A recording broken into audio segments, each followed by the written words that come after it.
Now, in the KJV tonight, we're on the 5th guideline. I think we're on part 3, so the title would be KJV Guidelines number 3. KJV Guidelines number 3, but we're on guideline number 5. I think this is all that we'll do tonight. Hopefully we can get all of this done. Then on Sunday morning, we'll be looking at 6, and I kind of doubt we'll get to 7. 7's short, but 5 and 6 are very long. So hopefully you're ready to write lots of verses and look at all types of peculiar things tonight and Sunday, because that's what we're going to be doing. This guideline is very short. It reads as follows. It takes a long time to discuss, but it's very short. Remember, these were the guidelines probably drawn up by the hand of Bancroft. Maybe James was the guiding force behind it as well, to try to steer the path they wanted the translators to follow. And this concerns the chapters. The division of the chapters to be altered, either not at all or as little as may be.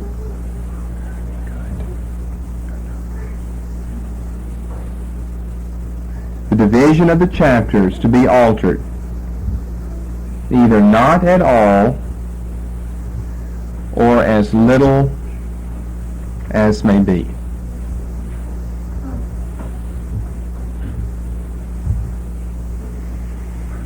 But this was probably for convenience sake. Again, it's something that they were accustomed to. Chapters had already entered the picture earlier. That's on earlier biblical lit tapes when the chapters and verses came into the English Bible. So we don't want to go over all of that again. But it was probably for the sake of convenience. It's far from being accurate, that's for sure. But probably for the sake of convenience. And notice that this is a guideline similar to the earlier ones, that a precedent has been set earlier in history and they simply want to abide by it. The pronunciation of names, the old ecclesiastical terms, whatever the earlier fathers, the earlier men had accepted, then let's stay with that, because that's going to lessen the load of the work that must be done. So probably it was for convenience sake. Let's don't change the chapters.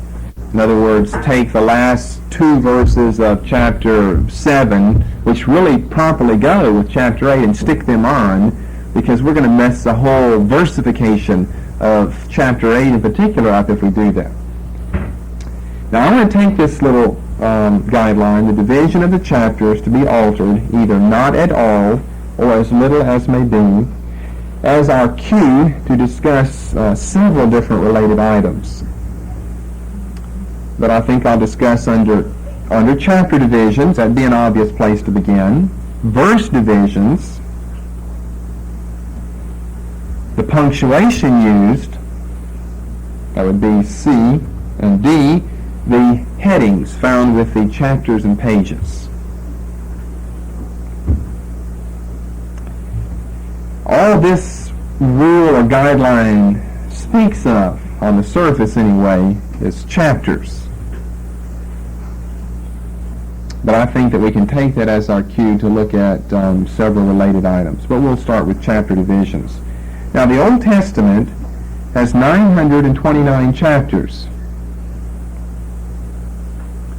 The New Testament has 260.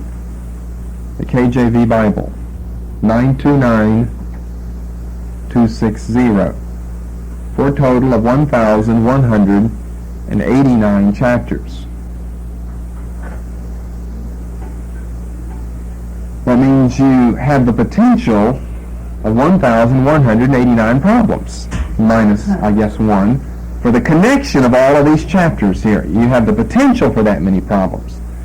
Of course, with many of the chapters, with most of the chapters, we have no problem at all.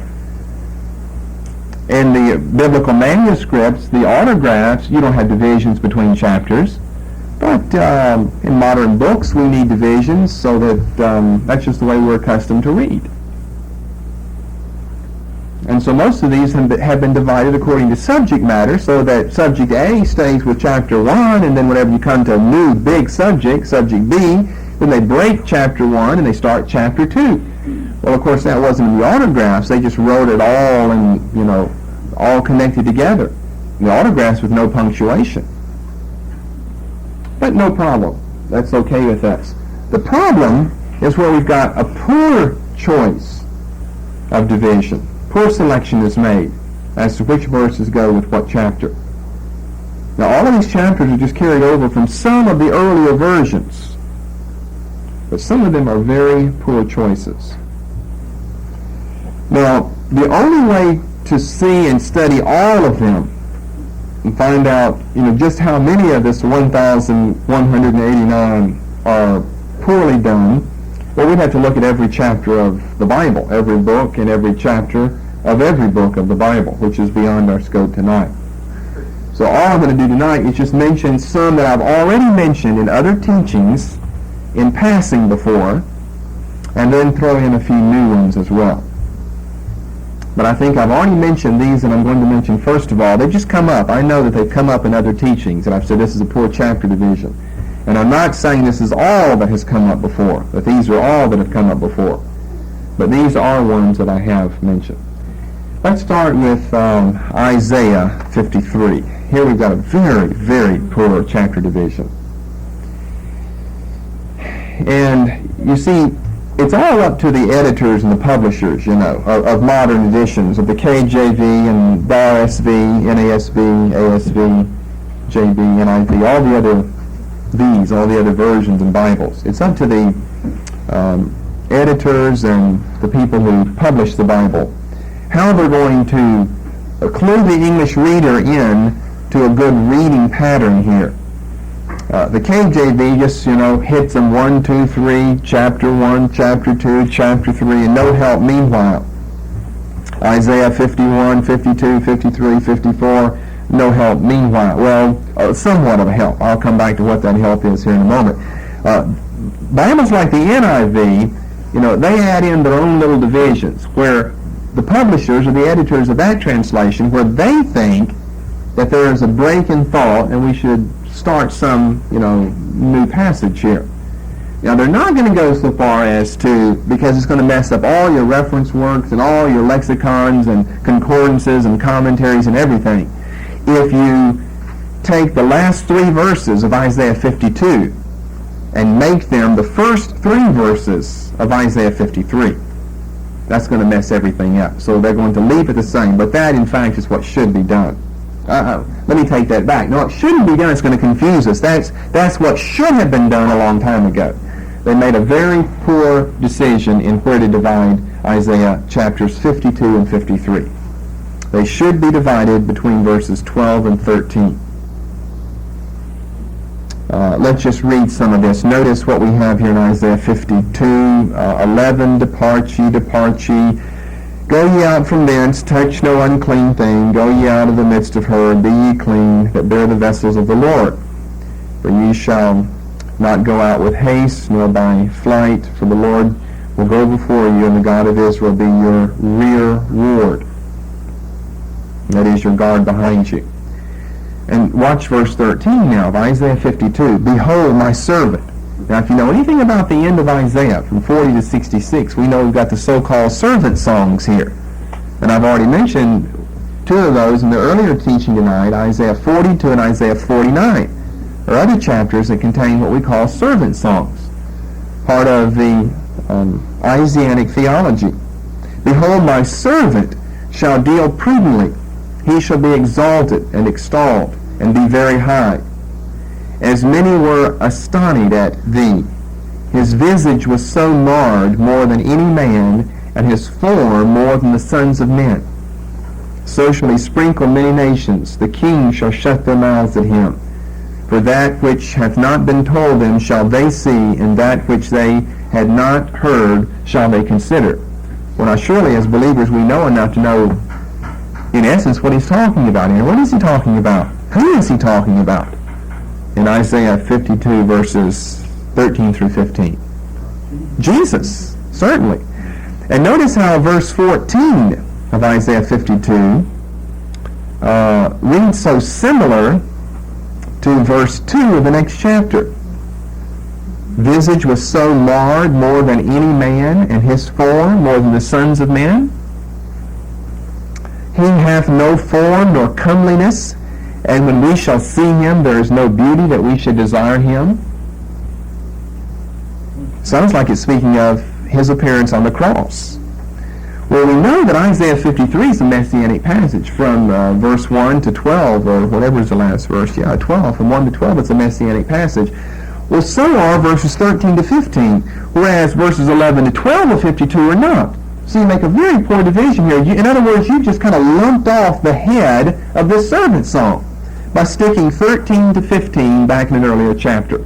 But you see, the English reader, especially when you're reading a version like the KJV, you're doing your daily readings, well, you know, your 5 chapters stop with Isaiah 52, so you stop in the middle of a sentence. And in essence, you're stopping in the middle of a story, which doesn't make any sense at all.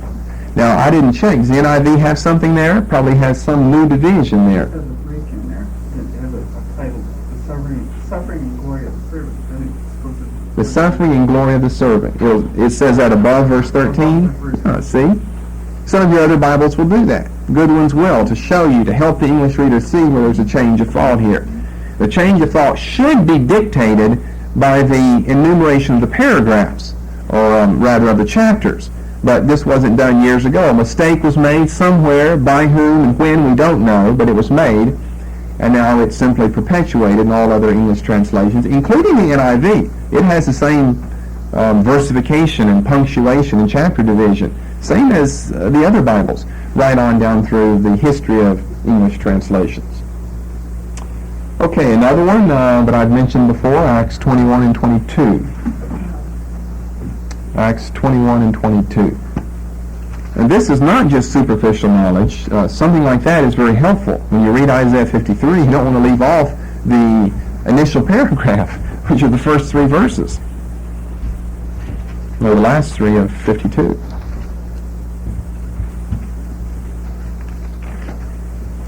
Acts 21 and 22. Now what does that last verse of Acts 21 end with? A comma. It's the only chapter in the Bible that ends with a comma. Oh, you can't end chapters with commas. That's the most ridiculous thing in the world. When he had given him license, Paul stood on the stairs and beckoned with the hand unto the people. When there was made a great silence, he spake unto them in probably the Aramaic tongue, saying, well, that chapter was the only one I was going to read today for my Bible reading. So you're in a heap of trouble, as they say now. Paul stood there saying, and you go the rest of the day meditating on saying. I wonder what he said. Men, brethren, you got to wait till tomorrow when 22 is on your daily schedule to pick up 22. You should never place the comma there. Very poor division. Now, even if we correct the punctuation and put something else there, well, you really can't. I mean, after saying, you can't have a period.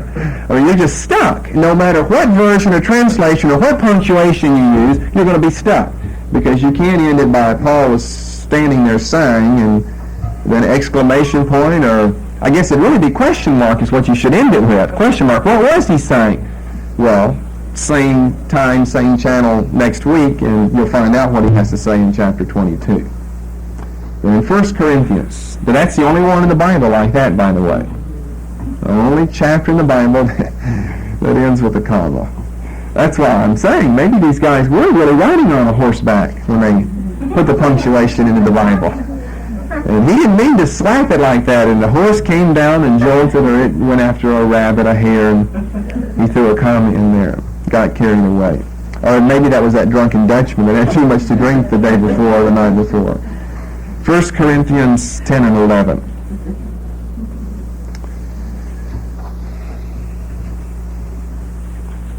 Into verse 10. Even as I please all men in all things, not seeking mine own profit. He's saying, now here's what I do. I please all men in all things, not seeking mine own profit, but the profit of many, that they may be saved. And he's telling the Corinthians what he does. And so the follow-up of that is, now, be ye therefore followers of me. I've shown you what I do. Now, you be followers of me, even as I also am of Christ. Period. The end of chapter 10. But you notice what I did? I grabbed the first verse of chapter 11. Very poor division. That would be the end. All right, now, chapter 11. Now, I praise you, brethren, that you remember me in all things and keep the traditions which I delivered to you. And he goes into 2 of them, the head covering and the so-called Lord's Supper. See, verse 2 should be the beginning of the chapter. Verse 1 goes with the earlier. And so in my Bible, when I've got chapters like this, what's the last one, 33, and then you've got verse 33, and then you have chapter 11, and then you have verse 1, and it writes it out here, then, I had something like this to show myself. Be sure to attach that verse, or however far down you have to go, be sure to attach that as you're reading back to the earlier chapter. 2 Corinthians. And remember, there are dozens like this, just dozens. But we would have to look at every chapter tonight to find out, and I don't have them all memorized, I'm sad to say, or maybe I'm glad to say. I don't really need to know that, I don't suppose, in the back of my mind. These I do know, because they're just so obvious and familiar. But we'd have to study the whole Bible. 2 Corinthians 6 and 7.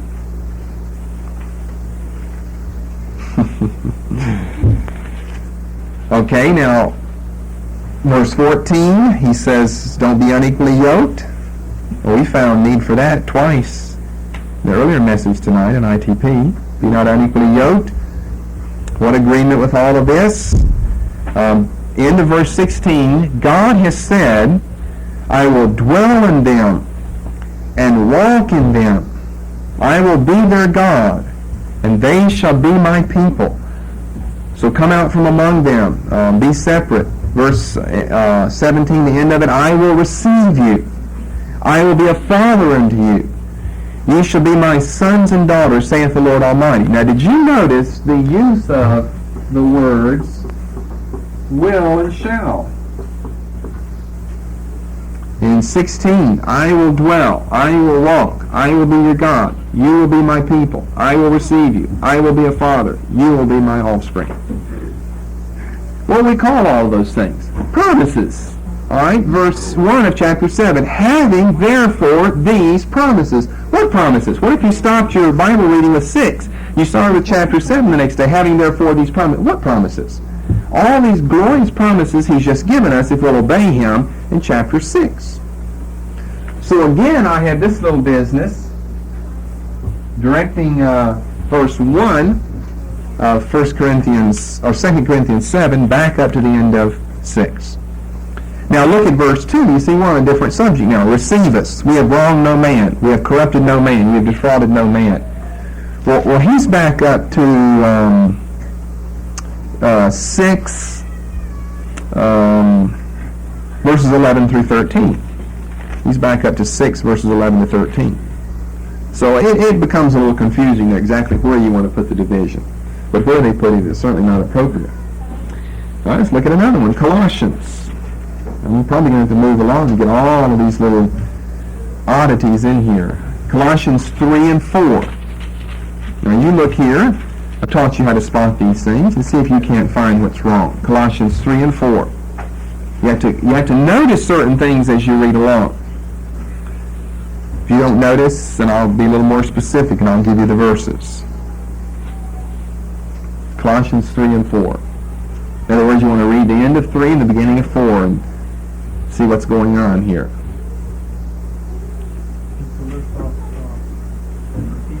Okay, starting with verse 18 of chapter 3. Wives, 19. Husbands, 20. Children, 21. Fathers, 22. Slaves, 4:1. Masters, they all go together. He's giving us a list of people and their personal social responsibilities. So masters should be back up there with wives, husbands, children, fathers, and slaves, because he's giving us a whole list of various groups and categories of people. And so then we'd start the chapter with 2, continue in prayer. Now this is a whole new thought now. Now he's through with the ethical duties of various groups of people. Continue in prayer, watching the same with thanksgiving, with all praying also for us. Now he's into the subject of prayer. So again, you take your little mark here and you take verse 1. It's definitely like the first verse. And you take it back. I don't know why they missed it. It's like they went to sleep. They quit too early. Go one more verse and you'll have it. They stop a little too early. Take this first verse, throw it back up into chapter 3, and you're okay. Revelation 12 and 13. Same problem here in Revelation 12 and 13. Now, I've given you this before because I remember reading it, and one young man who's not here anymore, I don't believe, I remember him commenting or something because I didn't give you the corrected way as far as what the pronouns are concerned here, and so it becomes rather confusing. But you probably had this corrected already because I know I gave it to you a while back, although that was some time ago. The dragon was wroth with the woman. Now he's the subject of chapter 12, this great red dragon. With the woman, and went to make war with the remnant of her seed, which keep the commandments of God and have the testimony of Jesus Christ. And chapter 13 starts off, and I stood upon the sand of the sea, and I saw a beast rise up out of the sea, having 7 heads and 10 horns and so forth. Well, we probably have a mistranslation, poor textual choice here for pronouns. The I should be he in 13:1, because the reference is not to John the prophetic seer, but back to the dragon. In other words, it would read as follows, and he stood upon the sand of the sea. And that portion of the first verse of chapter 13 would then be connected to the end of Revelation 12:17. What do you have in the NIV? And the dragon stood on the shore of the sea.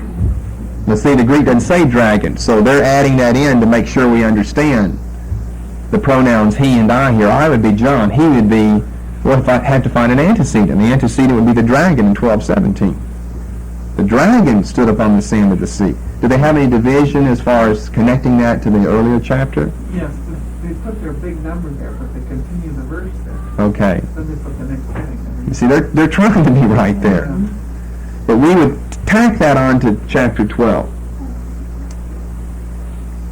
But of course, if you're going to make reference to it, the fact that this dragon was standing on the sand of the sea, you've got to call that Revelation 13:1, because that's what all the commentators and all the versions will have, and you'll be lost if you don't do that. So you still have to call it Revelation 13:1, although really it's Revelation 12:17. And he stood upon the sand of the sea. Then chapter 13 starts a new topic, and I saw a beast rise up out of the sea. Now the emphasis is back to the prophet himself, so the pronoun would be I and not he here. Now I saw. He's back there. Now I saw, and he beholds and the dragon, of course, is Satan, and he beholds the rising up of the beast, which is Antichrist. So we're talking about 3 different figures here: Satan, Antichrist, and John the prophet. How many of you already had that corrected in your Bible? So I had given that to you earlier.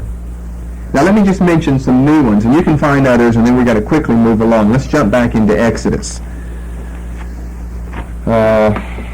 Because Exodus is interesting because you find it 3 places in a row, 5, 6, and 7.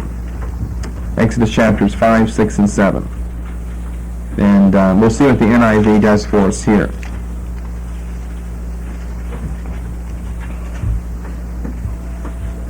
Exodus 5:22.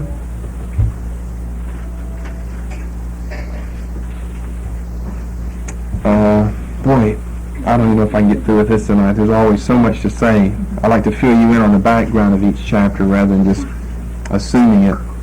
He's gone into Pharaoh and given his demands, and Pharaoh's so angry. He said, well, now you'll continue to deliver your tally of bricks without us providing the straw. You'll have to provide that for yourself. And so Moses and Aaron in verse 20 come back out from talking to Pharaoh, and the people are just furious with them, verse 21. And so 22, Moses returned unto the Lord and said, Lord, wherefore hast thou so evil entreated this people? And why is it that thou hast sent me? For since I came to Pharaoh to speak in thy name, he hath done evil to this people, neither hast thou delivered thy people at all. So we'd end our daily Bible reading with Moses asking questions and us receiving no answer. Then the Lord spake to Moses, and he gives his answer in chapter 6 and verse 1. So what do we have in the NIV? Does it make some division? Yes, it makes a division. Just leave it to the question. Okay. But it makes it between 21 and 22? Between 21 and 22? See, 22 and 23 go with the next chapter. Moses is talking to God, and we're going to get God's response.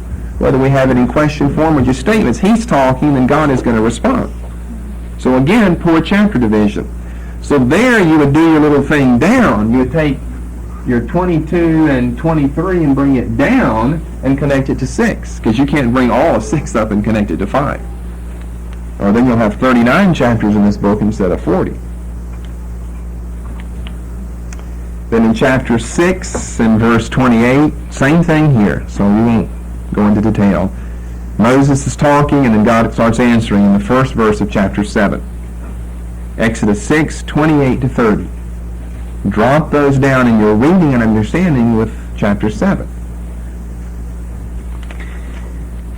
And then chapter 7,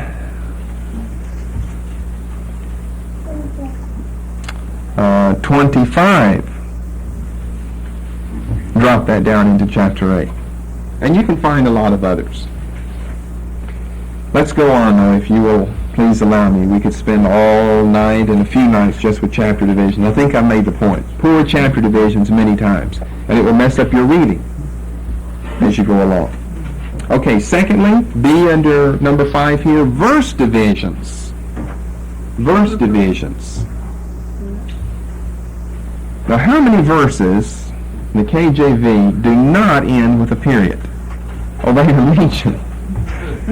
They are legion that do not end with a period. They end with commas, colons, semicolons. They end with everything but a period.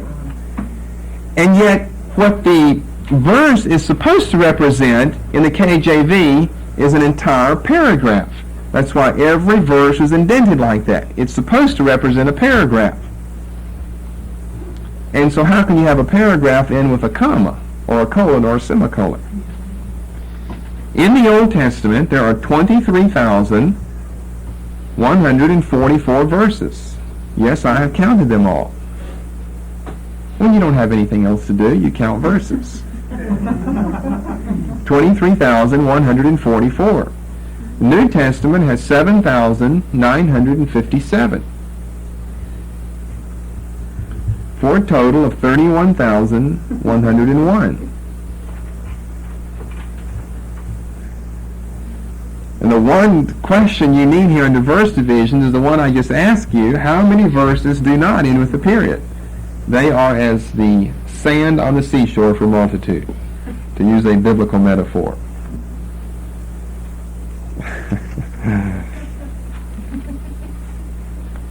Ephesians is a good place to begin, the first chapter. Ephesians 1 is just remarkable. Ephesians 1:1. Now the first verse ends with a colon. And then the third verse with a colon. And then the fourth verse with a colon. The fifth verse with a comma. And then finally that sentence comes to an end in verse 6. All right, then they start all over in 7. Now you watch your KJV here in 7. Verse 7 ends with a semicolon. Verse 8 with a semicolon. Verse 9 with a colon. Verse 10 with a colon. Verse 11 with a colon. Finally, that sentence comes to an end in verse 12. Well, nobody speaks in sentences that are 5 verses long. Sentence is supposed to contain, hopefully one thought. If it's a compound sentence, 2 thoughts. This is the compound of compounds here. Colon after semicolon after comma, and then finally we have a period to end it all. Ephesians 1 is well known for this. I'll tell you something else about it here in a moment. Then jump down to 15. Now watch this. I think this is even worse. Notice how all the verses are indented. They are to represent paragraphs, or, well, you see, that's why each verse is listed separately. Let me just say it like this. Maybe I need to say this before we go on. We've got 15, and then, here's the margin over here. So if your number 15 is there, then your verse starts here. And then it comes back over here. And then 16, and then 17, right? But watch your NIV. You'll have 15, you'll have 16 right over here, you'll have 17 right over here, because it's trying to put all of the verses that fit in a paragraph together. rather than the KJV, which is the old, stupid, idiotic way that no one understands or can read, separate every single verse. Of course, one thing that this is helpful for is you can find things easier this way. Try to look up a verse quickly in the NIV when it's located right in the middle of a paragraph, and you're looking for verse 19 there. And you're running down here, and you see, 7, and then you see 9, and then it's way down here, and you see 28. Well, where's 19? Then you got to run your eyes back and forth across the page to find that. Now that's difficult. That is something that's much easier to do in the KJV. So for this purpose, it's good. I like it. You just run down, you find your margin, and you just take off down your margin and look for your verses. But it has its disadvantages. It tends to break every verse up into a separate train of thought, where the NIV wants to lump all of it together. You know what paragraphs are. You start off with your topical sentence, or you could end it, or you could find it in the middle, but most of the time you start off your paragraph with the topical sentence. And then you fill in all the meat, and then you conclude it. And the KJV just starts everything with no meat or conclusion. Starts it, and then restarts it, and then restarts it, and then restarts it by means of its punctuation. So, anyway, back to Ephesians 1:15, comma, 16, semicolon, 17, colon, 18, comma, 19, comma, 20, comma, 21, colon, 22, comma, 23, period. You have to go like this to even read that sentence, because it goes from 15 through 23. I mean, you can't end. You can put a comma and a quick pause, but you got to keep reading that sentence. You don't come to an end with a period. Now, of course, anybody, and maybe someone already knows this, anybody who has read the Greek happens to realize that this isn't something that's just distinctive of the KJV. So to be fair, I've really got to give you the whole story. The Greek of Ephesians 1, as well as other passages, will go a long time. Not this long, though. By far not this long. But will go a long time, the Greek text, without putting a period. Very long sentences are written here. But I don't think the Greek has anything as long as verses 15 through 23. It's just outstanding. The most outstanding one that I'm familiar with, and if you find another one, tell me, because I like to know these things. But the most outstanding one I'm familiar with in the KJV is Ephesians 1:15 through 23. A whole basket full of verses that you never can take a breath or a pause on, because all you have are commas and colons and semicolons before he rounds it out with 23 and a period. And you'll find it other places. Of course, you can just look anywhere on your page in your KJV and look at the end of the sentence, and you'll see colons, semicolons, and commas. You almost find more, you probably do find more of those than you find periods. And yet, if their philosophy is true and they want to follow it out, then each verse is a separate unit of thought. Then it should be concluded with a period then.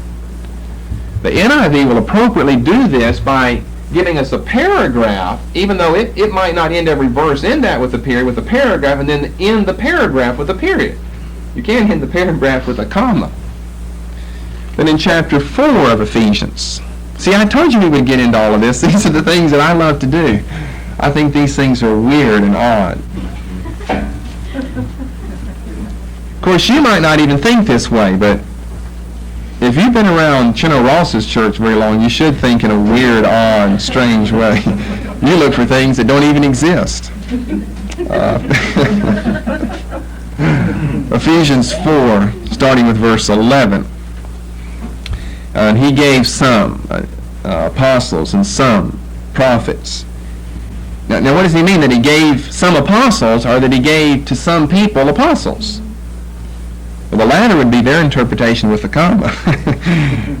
You can't say he gave some and then tell us what the sum is that he gave apostles, but he gave some. That is, he gave to some apostles and some prophets. And look at all these semicolons here. And some evangelists and some pastors and teachers, semicolon, for the perfecting all the way through 12, colon, through 13, colon, through 14, semicolon, through 15, colon, through 16, period. And look how long just verses 14 and 16 are. You got to take a breath to read through 16 without pausing. From whom the whole body fitly joined together and compacted by that which every joint supplieth according to the effectual working in the measure of every part maketh increase of the body into the edifying of itself in love. It's dead air at the end by the time you get through with that. And think if you do 11 through 16 that way. Well, of course, writing styles change, and today it's recognized, and it probably was recognized in antiquity, although this sounded more flowery to just throw it all in long sentences. It's recognized that the shorter the sentence, the better. You may impress your academic colleagues by writing in long, flowery language, but it's difficult for anyone to read long, flowery language. I remember, very outstanding in my mind, I remember reading Leon Morris's commentary on John. He's a profound scholar. It's a 1,000-page thick commentary, Leon Morris's commentary on John. And his sentences are profound. But you know how long they are? Like 5-6 words. I mean, you can study. I've got the manuals in my study that tell you that, you shouldn't ever make a sentence over, like 11 words? Don't make sentences over 11 words. They become too difficult to follow. If you make sentences no longer than 11 words, they're very easy to follow. But not all of us practice that. I certainly don't. Okay, no, don't rub it in now. But you would be a more effective public speaker if you don't speak the way I do. If you put a period quickly. I mean, make your point and say, that's it, period. Then start your next point and make it, period. I want to tie everything together with what I said before and what I think that I might say next Friday after I have said the Sunday before that what I knew that I was going to intimate to you on Wednesday night. So that's why we sell tapes, I guess.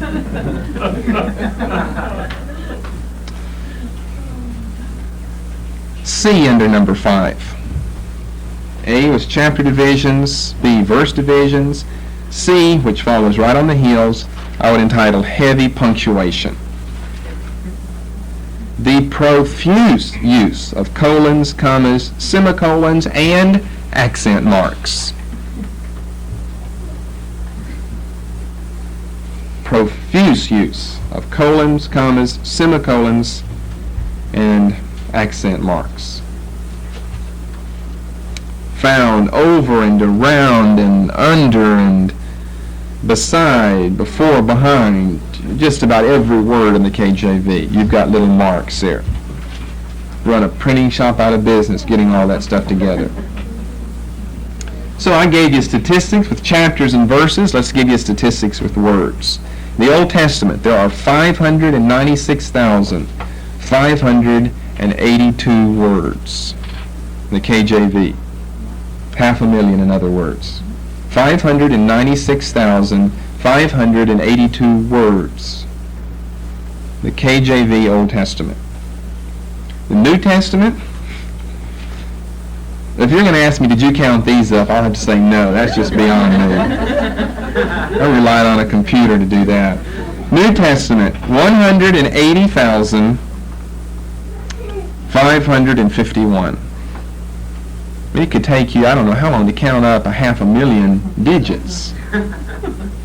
750,000 when you get all of it together. 180,551 for a total of, and I like this, 777. At least it's not 666. 777,133. So I guess that means the KJV is complete then. 777,133. Now, if you've ever read the KJV, you will know one thing that distinguishes it is its use of heavy punctuation. Today we don't write sentences with so many, as we've just seen in looking at the verses, so many colons, commas, and semicolons. Compound sentences are one thing. Compound is when you have, two subjects, two things you want to talk about, and you join them together with conjunction and. This happened and this happened. You could have said this happened, period. This happened, period. You said the same thing. Compound is one thing. As we see with the KJV, it's a compound of compounds with the colons, commas, and semicolons. So let's ask this question. Why? Why did the KJV rely so heavily on its distinctive punctuation? Well, I think there's a twofold answer. No doubt it was to help in proper enunciation and proper emphasis. Now those are two different things. Proper enunciation and proper emphasis in the public reading of Scripture. Remember, most people didn't own Bibles. Bibles were read publicly. You had to stand up before a congregation and read this.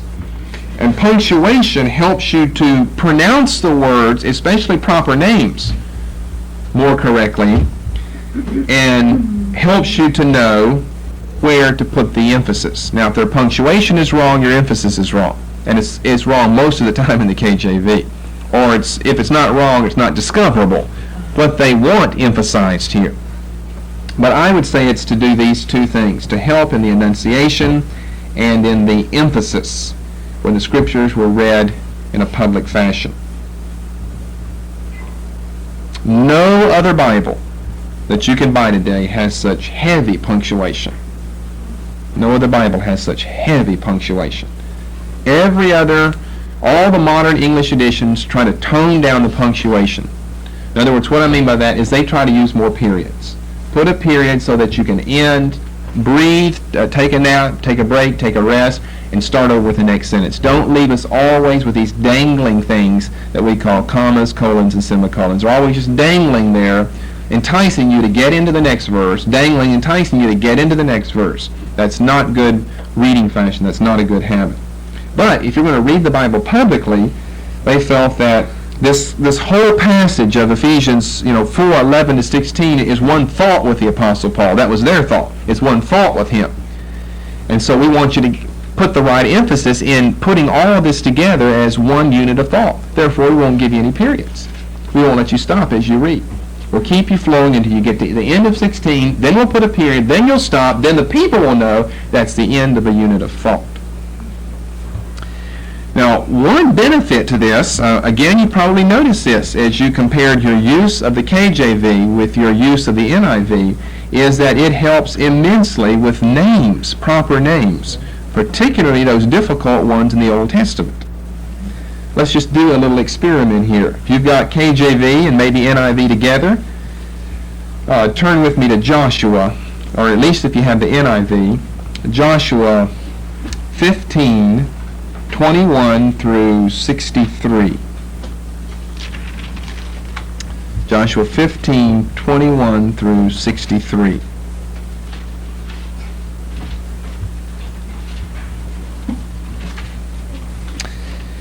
Here we start into some of the, he says in verse 21, the uttermost cities of the tribe of the children of Judah. And he gives boundaries for them. Now look at all of these names that you find here. And versions like the NIV, they kind of, it's a lonely, scary feeling to be reading the NIV in public and come across Joshua 15:36 and be expected to pronounce these words right here. Because see, look what the KJV does in verse 36. It breaks up the word into 3 syllables. It tells you which of the vowels are long and which are short, and then it tells you where the accent is. I've got sharaim, short A, then long A, accent the middle syllable, sharaim. And then go on down to the one that starts with a G, the last one that starts with a G. Short E, then long E, then long O, then long A accent, and then your IM ending. See how easy that is?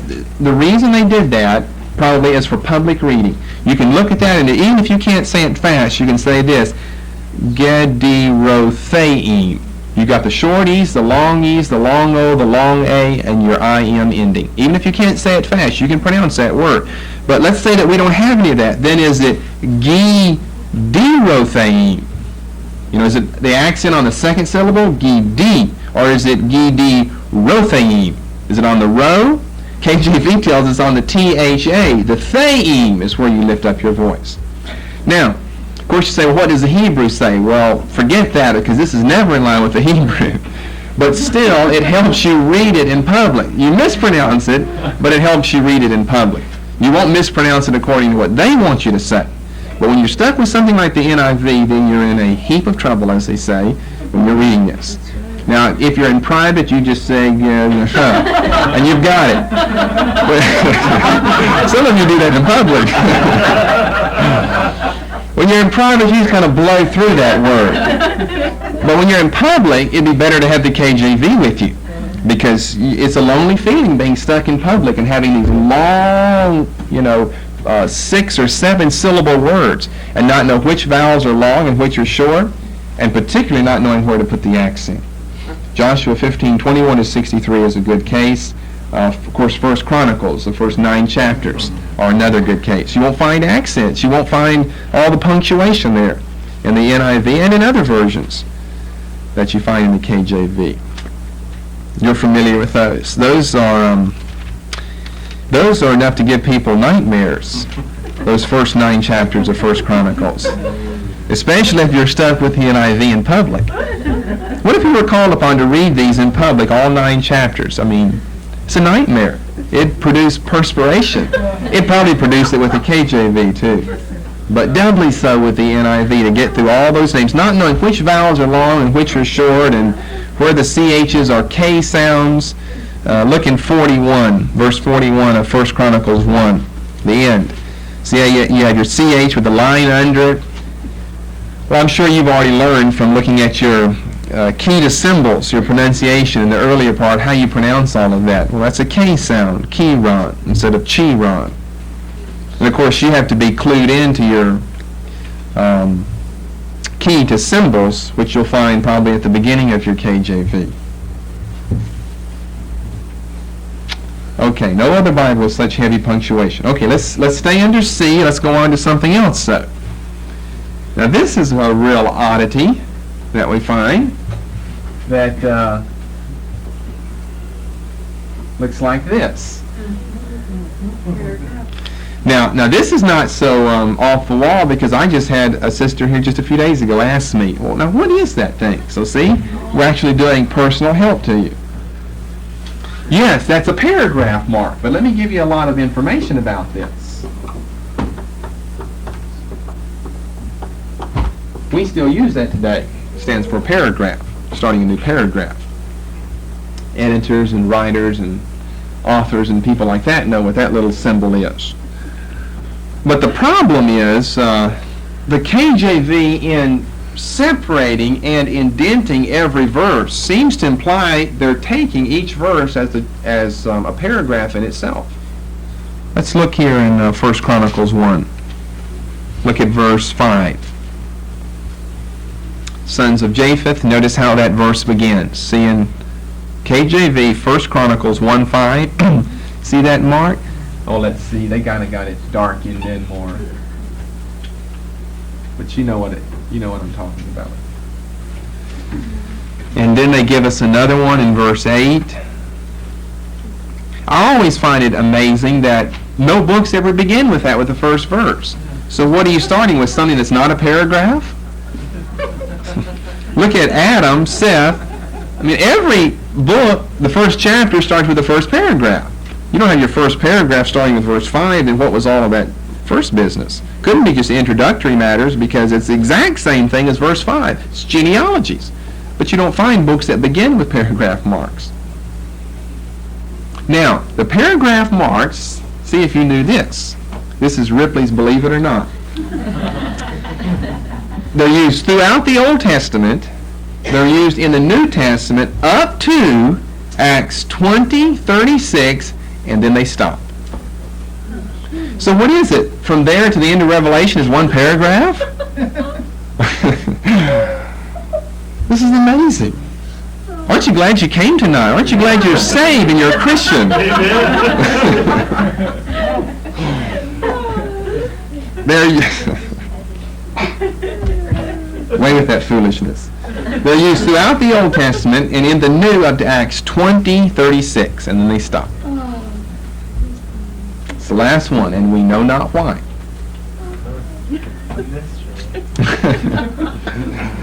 But there is a suggestion. Back to the drunken Dutchman, I guess. Or the fellow who was convicted about those plums so much.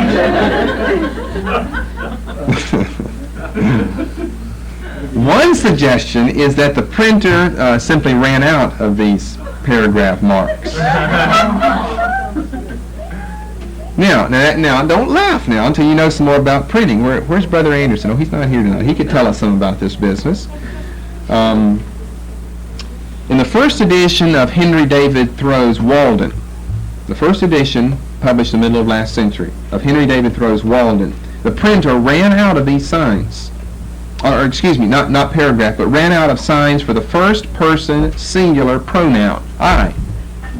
Simply because Thoreau used them so much. The book is autobiographical of the 2 years he spent at Walden Pond down near Concord and Lexington, Mass.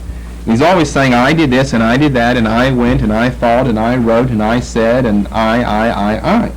So this is not something that is impossible to happen, because it has happened in the history of printed literature. The first edition of Walden ran out of the signs I. And because he uses them so often. In Acts 17, 18, 19, 20, these paragraph signs are used sparingly. In other words, in the immediately preceding chapters, these paragraph signs are used sparingly. So one suggestion is, the printer has run out of them, and this would be a clue to the fact that he's running out. He's beginning to perspire now. He realizes that he's getting close to the end of the Bible, and he's not going to have enough of these, and so he starts making big sections of material correspond to each paragraph sign, larger and larger and larger, and hoping it'll extend all the way throughout the Bible. Of course, then he runs out with Acts 20:36, and so that means the rest of the Bible is one paragraph from Acts 20:36 on. And he runs out, and he's close to the end of the Bible, and maybe he just assumes that it's not worth the time to print up more. However, a response to this is as follows. Only in modern times is all of the type made up in advance. Now, surely we all know as laymen, Mr. Anderson could probably tell us more, but we know enough as laymen about printing. Now, I know that there are even newer ways to do printing today, but the old-fashioned way, metal type that was cut out, that's the letter, that was the punctuation, that was the sign there. And so, if you're going to say the name John 50 times in that book, then you've got to have 50 J's, not to speak of the other J's. You need 50 J's and O's and H's and N's to fit John in there. Only in modern times is all the type made up in advance. In the days of the KJV, only 4 pages of type were made up at a time. Only 4 pages at a time of type were usually set up and printed. Of course, meaning then that after you printed those 4 pages, you could reuse the type that you had already used for those first 4 pages to use on your next 4 pages. Do you understand? Do you know enough about printing to know what metal type looks like, how they cut it out? It's made with machines, and that's what prints letters and books. Now, if that's true, that only 4 pages are made up at a time, then that means your letters and your paragraph marks are pretty much going to remain constant. The only change would be that if in the first 4 pages you only use a paragraph mark 26 times, the next 4 calls for it 27 times, well, you're going to have to make up some additional ones in order to cover the extra 3 that you'll need in those next 4 pages. But basically speaking, your number of paragraph marks would remain constant. It would never vary. So this one suggestion that the printer simply ran out of them doesn't make any sense at all. That's not according to the procedure that was used then. You couldn't run out of them, in other words, because you're always reusing. Now, in modern times, you have to have it all up in advance, and then you do the whole thing. You don't reuse the type. You have it all up in advance and do the whole book with the type. I mean, it saves time. You can just do it all rather than keep reusing. In the olden days, it was more, economic. It took longer, but more economic to continue to reuse your earlier type.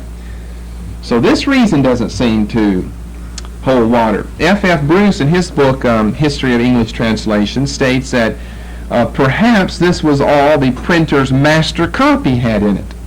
His master copy ended with a paragraph mark in Acts 20:36. Well, that's fine, but then all that does is remove our discussion back a little earlier in history. Well, then why did that translation end with its last paragraph mark in Acts 20:36? We still have the same question. We're just having to remove ourselves a little earlier in history in order to answer it. Well, of course, we don't know the answer. We don't know the answer. But to show you this, flip over to Acts 20:36, and you'll see. I got mine circled because this is a little special mark over here. Acts 20:36. I believe mine is circled. Acts 20:36. See that little paragraph mark? And then flip over to 21 and run your eyes down it. Look for another one.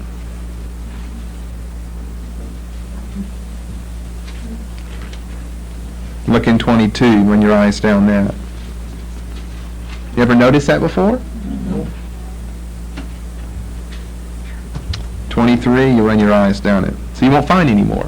They end with Acts 20:36. This is called Mysterion of the KJV. It is a true mystery that no one that I know of has the answer to thus far. So he didn't run out of them. There's no way. He keeps reusing them. Why did he stop here? Well, his master copy had it. Well, that doesn't make any sense either, because then we've got to go earlier to that, saying, well, now what happened right here? We got one in 24:10. 24 what? 10, verse 10. Chapter 24. Yeah, see, you'll have different Bibles. We'll get into this a little later. I've got at home, I'm still going to bring that later. You're saying 24:10 of what, Acts? Okay. I've got a 1611 Bible. You know, the original, it's not the original Bible, but it's a reprint of what it actually looked like then. And down through the years, whether you include certain things or don't include them will all be at the discretion of the publisher. See, my Bible doesn't have those. I don't have one at Acts 24:10. I don't have any more after that. It means yours is a newer edition. Your publisher decided to throw in a few of those because that's the right thing to do, is have a few of those. Where do some of the rest of you have them? 24, 22. 24, 22? Yeah. 25:13. So that's one reason I've stayed with this Bible. Some of you don't have the dedicatory epistle in the beginning of yours, right? Didn't I hear some of you? You got the newer apostate edition of the KJV. Those are the apostate editions. They don't stay with the faithful KJV. You need one like mine. Don't some of you, you've got one like mine. Yours don't have any there? Yeah. Okay, so these are the true saints, those that spoke up right there. Well, thanks for pointing that out. I was going to mention later that you're going to find several things in your KJVs that contradict what I'm saying. But remember, I'm speaking from the 1611 point of view, and I'm speaking from Bibles that you can still find today. I think this is it a Zondervan? Yeah, go to Zondervan. Don't go to Nelson or the rest of those guys. And then you'll have a faithful KJV. See, you won't have one that's peculiar now if you don't go buy you a new one. I told you guys years ago to get one just like mine. And we could, what, they don't print them anymore? Well, I'll be. Pardon? I have 3 of them, but the other 2 they're used, to say the least. They're used. Well, that's too bad. You're not going to have Acts 20:36 special in your memory then. See, mine is circle because that's the last one I have. See my little circle right there? Because that's peculiar. And you read your way through and you won't find any more in the KJV in the New Testament.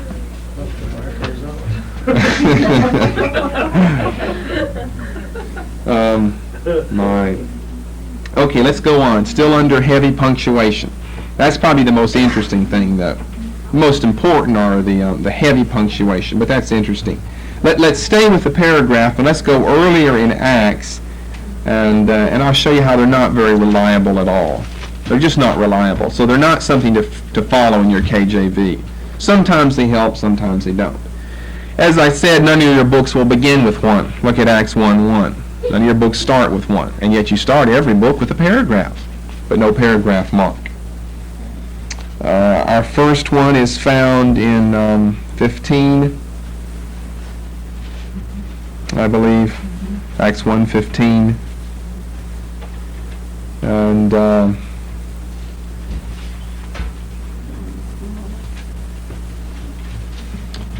where's the next one? 2:11 or 12? 14.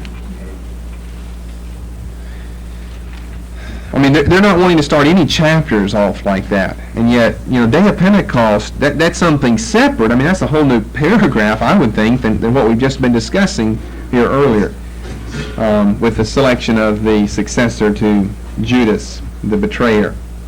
The NIV has it broken up into, different sections. It has it broken up into, in chapter 1, just watch your KJV if you've got that. In chapter 1, verses 1 through 11, will be one section in the NIV.